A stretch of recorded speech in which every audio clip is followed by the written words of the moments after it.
Benjamin నెతన్యాహుని, Israeli prime minister Benjamin నెతన్యాహుని ఎట్టి పరిస్థితుల్లో సంహరించాలి, ఆయన హతం చేయాలి అనేది ఐఆర్జీసీ లక్ష్యంగా మనకు తెలుస్తుంది. ముఖ్యంగా ఏంటంటే ఈ బెంజమిన్ నెతన్యాహు పిఎంఓ ఆఫీసు, ఆయన యొక్క అఫీషియల్ రెసిడెన్స్ మీద ఇప్పటికే ఖైబర్ షేకెన్, ఫత్తా 2 అదేవిధంగా అధునాతన డ్రోన్లు ఉపయోగించి, షాహిద్ లాంటి డ్రోన్లు ఉపయోగించి ఇప్పటికి ఎన్నో అటాకులు చేసిందని తెలుస్తుంది. ఇప్పటికే మనకి 2-3 అటాకులు మేము చేశామని అది చెప్తుంది. కానీ ఇంతకంటే డజన్ల కొద్ది అటాకులు బెంజమిన్ నెతన్యాహు లక్ష్యంగా చేసుకుని తెలుస్తుంది. ఇది టెల్ అవీవ్ మీద, ఆయన అఫీషియల్ హైఫాలో ఉన్న గెస్ట్ హౌస్ అన్నిటి మీద అటాక్ చేస్తుంది ఇజ్రాయెల్. ఇది ఇరాన్ అటాక్ చేస్తుంది ఐఆర్జీసీ.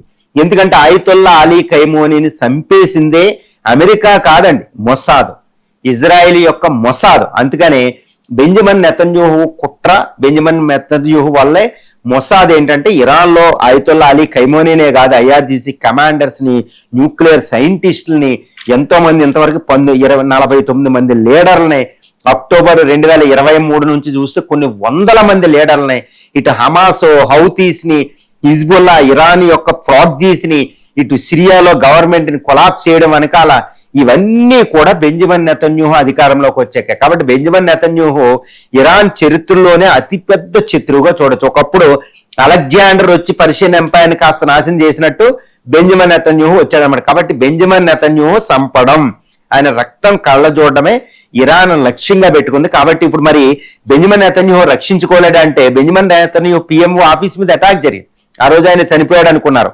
కానీ ఆయన దానికి ముందే కాస్త దాని తర్వాత ఒక న్యూస్ వచ్చింది. ఎందుకంటే ఇంటర్నేషనల్ ఫ్లైట్ రాడార్ 24 అనేది ఒకటి ఉంటుందండి. ఏ ఫ్లైట్ ఎక్కడికి వెళ్తుందో రాడార్ లో రికార్డ్ అవుతూ ఉంటది. కానీ ఇప్పుడు బెంజమిన్ నెతన్యాహు యొక్క అఫీషియల్ ఫ్లైట్ ఇరాన్ నుంచి కదిలి జర్మన్ క్యాపిటల్ బెర్లిన్ లో దిగినట్టుంది.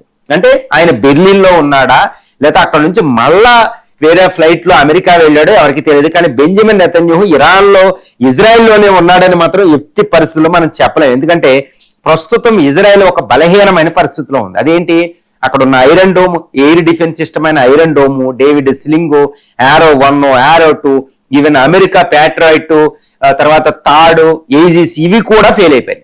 కాబట్టి ఇరాన్ దగ్గర ఫైర్ పవర్ ఉంది. ఫత్తా 2 అనేది, ఖైబర్ షేకెన్ అనేది, డ్రోన్లు అనేవి, వీటిని ఆపే శక్తి ఇజ్రాయెల్ దగ్గర లేదు. కాబట్టి తన ప్రైమ్ మినిస్టర్ని రక్షించుకోవడం ఇజ్రాయెల్ కి చాలా చాలా కష్టం అనమాట. కాబట్టి బెంజమిన్ నెతన్యాహు తెలివి తక్కువ ప్రైమ్ మినిస్టర్ ఏం కాదు, తనకు తాను రక్షించుకో. అంటే యుద్ధంలో తన ప్రాణాన్ని తను రక్షించుకోగలిగితేనే శత్రువును ఓడిస్తారు. ఆ మాత్రం తెలివి తక్కువ లేకుండా ఉంది. ఆయన సైనికుడు, ఆయన కూడా ఒక కమాండర్ ప్రైమ్ మినిస్టర్ అవ్వకముందు. కాబట్టి ఆయన తప్పనిసరిగా ఆయన ప్రాణాన్ని రక్షించుకోవడానికి ఇటు జర్మనీలోనూ అమెరికాలోనూ తలదాచుకుని ఉండొచ్చు. ఎట్టి పరిస్థితుల్లో ఆయన ఇజ్రాయెల్లో ఉండే ప్రసక్తి లేదు. కాబట్టి ఇరాన్కి సాధ్యం కావడంలే. ఎందుకంటే బెంజమిన్ నెతన్యాహు రక్షించడానికి అమెరికా సహాయ శక్తులా పనిచేస్తుందని తెలుస్తుంది. కాబట్టి ఆయన జర్మనీలో క్యాపిటల్ బెర్లిన్ ఆర్ఎల్స్ యునైటెడ్ స్టేట్స్ ఆఫ్ అమెరికాలో ఆయన ఉండి వార్ కమిటీ ద్వారా చక్కగా యుద్ధం చేపిస్తున్నాడని తెలుస్తుంది.